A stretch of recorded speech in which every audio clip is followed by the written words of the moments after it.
So, ewan ko kung pwede mag-video dito. Pero sabi ni Au, 1 year ago, nandito si Ren. Tapos ngayon, kasal na. Okay. 1 year ago, nag-mission kami dito sa Zamboanga. 1 year after, nag-mission kami dalawa ni Ate Ren. Pero si Ate Ren, hindi nababalik. Ay, ni Ate Jobel. Pero pagbalik niya dito, Sorry. congratulations! Congratulations! So, ayun. Ano kaya next year, no? Oo nga eh. Pero laging sinasabi ni Father Arman sa akin. Lagi kong ina-express yung takot ko for the future.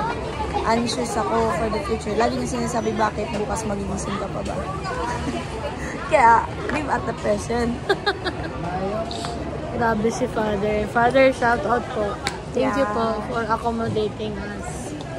Alam nyo na po kapag bumagyo bukas. Doon po ulit kami sa inyo sa may waterfalls. Pero legit, wala nga nakita. Wala. Pero mababaw lang talaga yung tubig. Mini, may nakatingin sa'yo. Parang tingin ko ganun. Tingin lang Pero hindi mo naman. naman nakita si Bishop doon. Hindi, wala. Guys, doon kami nga kasi na yung video namin kagabi, dating kwarto ni Bishop yun. Ano pangalan ni Bishop? Romulo de la Cruz. Romulo de la Cruz. Ina-OR mo? 27. Ay! Magpa-OR ka. Yes, so ayun, may shopping. Dalawa yan, di ba? Paano yung hatiin? Yung isa kaya ito dyan. Yung Tupperware. Oo, Yan. isa ka. Para may lagay ng sabon. Buti na lang. Ano takeaway mo sa homily kanina? Bumili? Ano ka? 30 minutes. Hindi, surrender. Tapos parang ang sabi ni Father dun kasi, parang allow the Lord to take over sa buhay mo. Parang wag mong, sa akin lang, wag kong sarilinin na kontrolin. Kasi mas maluwag yung buhay kapag si Lord yung pinakontrol mo sa buhay mo. Yan. Gets. Ikaw. Hindi, dun sa reflection ko hindi pa. Go!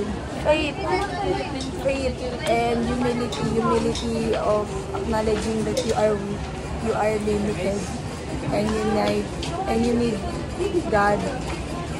Kasi ano kung siyempre this is my will, pero yun na nga, humility yung ma-acknowledge na kailangan ko ng Diyos sa buhay ko kasi hindi ko kaya. Kaya nga sinasabi, di ba, what do you want me to do for you? iPhone 16. What do you want me to do for you? Tapos iPhone 16. Gamit Gamit yun. So, Lovely. ngayon, mag-4 na ata. Naanto kami kasi 5, mga before 5, nagising si Au. Ako, past 5 na ako bumangon. Tapos nagsimba kami ng 6 o'clock. Hindi natin na-video yung ano mo, shrine. Oo. Konti lang. Ay, hindi nga. Picture lang.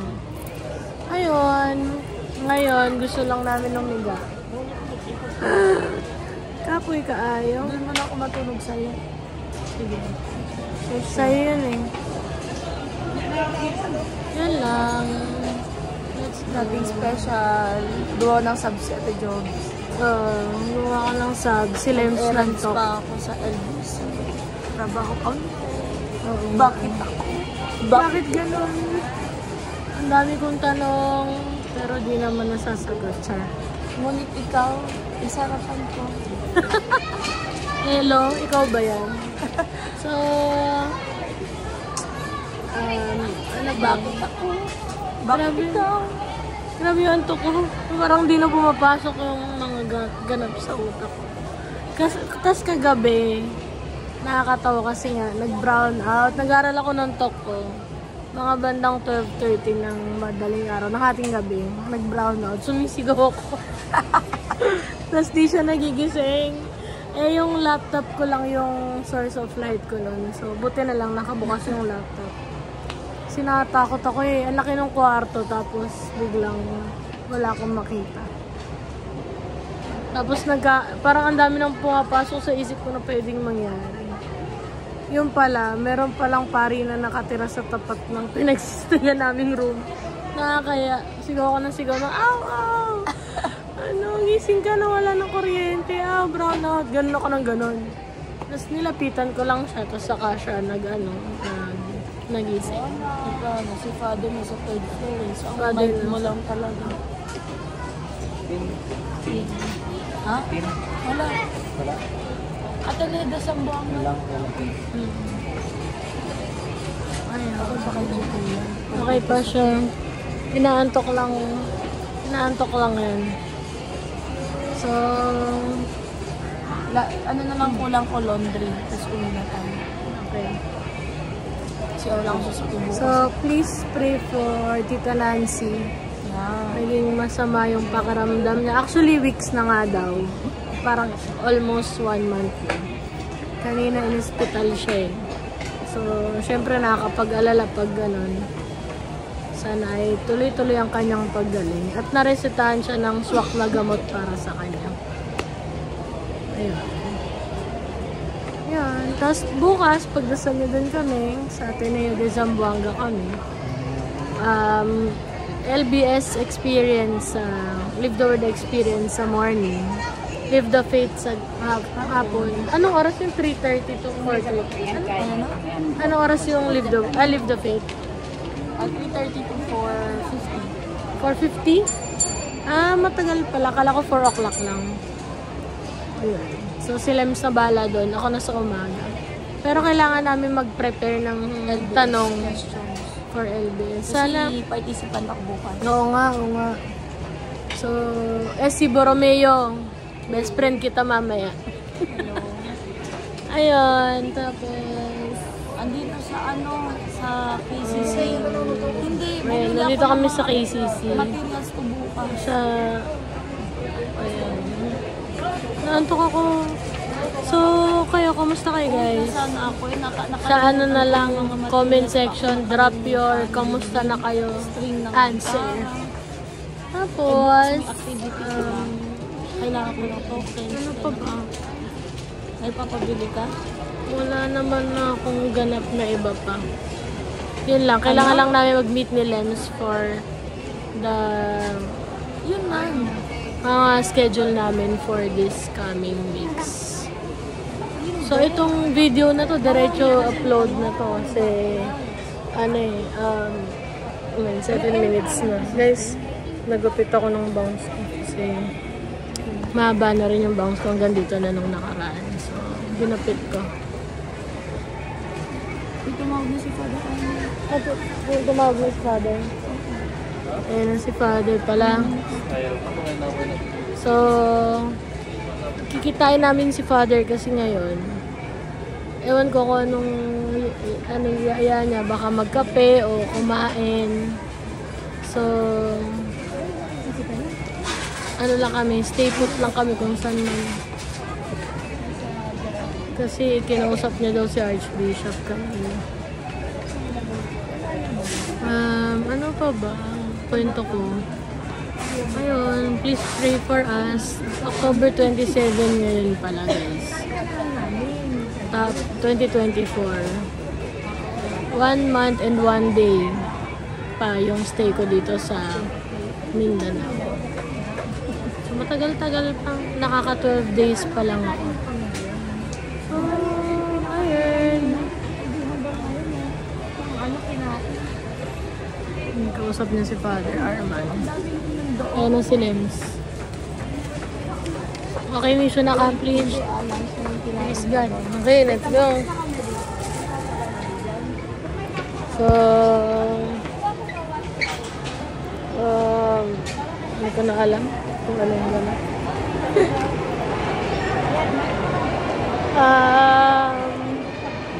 Ano daw? Si Father. Ano daw ganap natin? Gusto ba daw natin mag-early dinner? Sabi ko, hindi sayang yan. Bukas na lang ang dinner. So, meet natin siya bukas. Hello.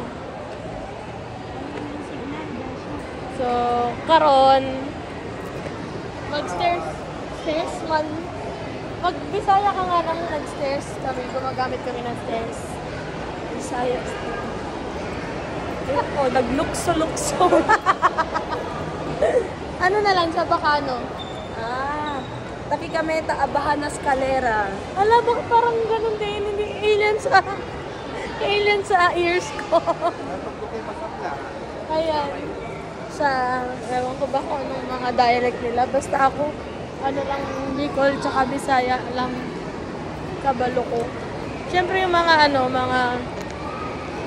Apianon, mga Karayang, Hiligay nun, medyo kaya-kaya pa natin yan. Pero pag sa Bacano na medyo hindi ko na kaya. Parang hindi Ko yata kaya. Tsaka yung yung pag NCL, North and Central Luzon, nahirapan ako dyan Inchende. Paintende ba ito kumita? Hindi ko naintindihan. Ano yun? Wait for lang. Ano yun? Parang gano'n. Wait for a while. Hindi gano'n yung momento. Ano? Ano yun? Espera lang. Ano yung espera? Wait. Wait. Espera is wait. Kilala ko yun si Espera. Si Smith. Pinera ba yun? Espera. Sakit ang sinow ko. Gusto mo ba ng kape, black coffee? Okay lang, bakit? Pwede tayo Kape na lang. Dennis. Sabihin ko, please, mag-Dennis na lang tayo. Ano yung Dennis? Saan yun? Naku, inubo ka na. So, Napagod na ako. ayun guys. Nandito nga pala kami sa KCC. Mall dito sa Zamboanga. Kape na lang tayo.